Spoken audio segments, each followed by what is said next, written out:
নমস্কার। আজ বিদ্যার দেবীর আরাধনার দিন, মা সরস্বতীর পুজোর দিন।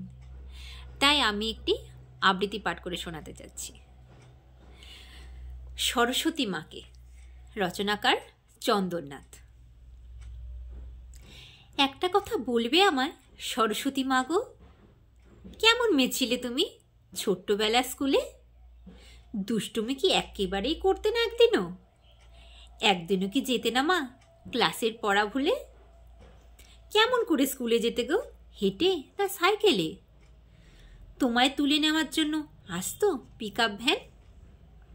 আজকে আমার জ্বর হয়েছে, আর যাব না স্কুলে, এমন বলে তুমিও কি মা করতে ঘ্যান ঘ্যান?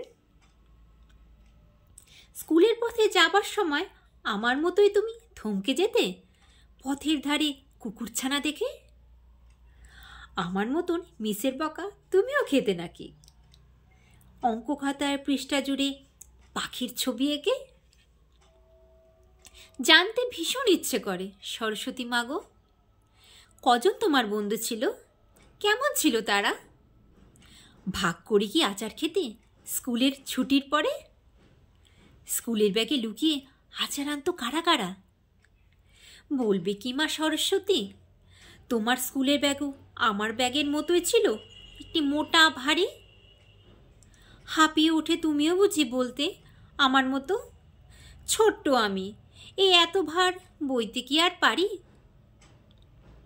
ছুটির পরে থাকতো তোমার কখানা টিউশনি?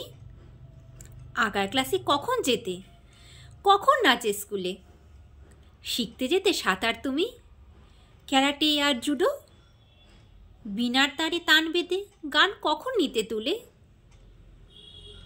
জানতে বড় ইচ্ছে করে সামলে এত কিছু কখন পেতে সময় তুমি নিজের মতো খেলার? ইচ্ছে তোমার করতো না মা পাখির ছানার মতো রং ছড়ানো আকাশ জুড়ে একটু ডানা মেলার? অঞ্জলি দিই যখন তোমার সবার সাথে মিলে, তখন তোমায় জ্বালায় না মা এসব কথা বলে?